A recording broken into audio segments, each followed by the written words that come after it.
코로나19를 기점으로 메신저 피싱 피해 금액은 2020년 587억 원에서 2021년 1265억 원으로 급증했습니다.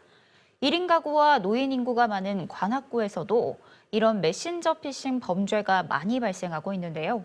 메신저 피싱 어떤 점을 주의해야 하는지 관악경찰서 정호산 사이버수사 2팀장을 만나 자세한 이야기 들어봤습니다.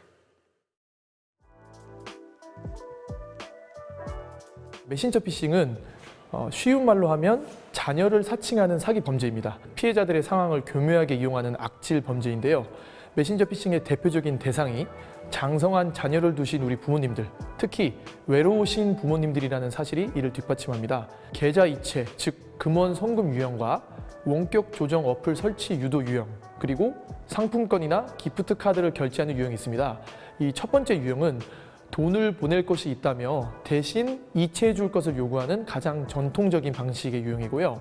그리고 두 번째는 팀뷰어 또는 애니데스크 같은 휴대폰 원격 조정이 가능한 어플리케이션을 설치하도록 유도해서 직접 은행 어플에 접속해서 돈을 출금해 가는 방식의 유형입니다.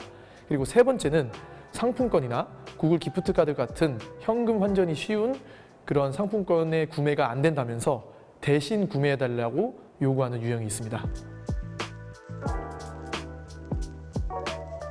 작년 3월부터 10월까지 중국 청도시에 있는 피싱 사기 조직과 연계되어 대포 계좌와 대포 유심을 유통시킨 조직원 4명을 구속시키고 유령법인 설립에 관여했던 행정사와 대부업자, 그리고 국제택배회사 대표 등 12명을 불구속 송치한 바 있습니다.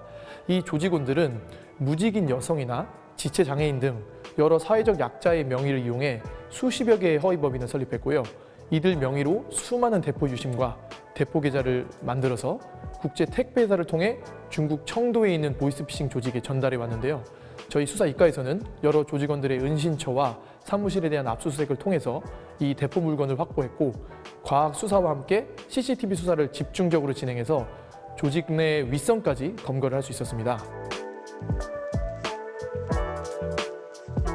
최근 3년간 저희 관악경찰서에 접수된 메신저 피싱 건수는 392건에 이르렀으며 2022년에는 전년도 대비 접수 건수가 약 19.6% 증가했습니다. 그리고 피해자들의 평균 피해 금액은 약 750만 원 정도였는데요. 실제 피해 신고하러 오시는 피해자분들을 보면 피해 금액이 수천만 원이 넘는 분들도 상당히 많은 편입니다. 핸드폰에 원격 조정 어플이 설치되었다면 가장 먼저 비행기 모드를 켜셔서 외국 피싱 조직으로부터 연결되어 있는 원격 조정 어플이 끊어지도록 조치하신 뒤에 해당 어플을 찾아서 즉시 삭제하셔야 됩니다.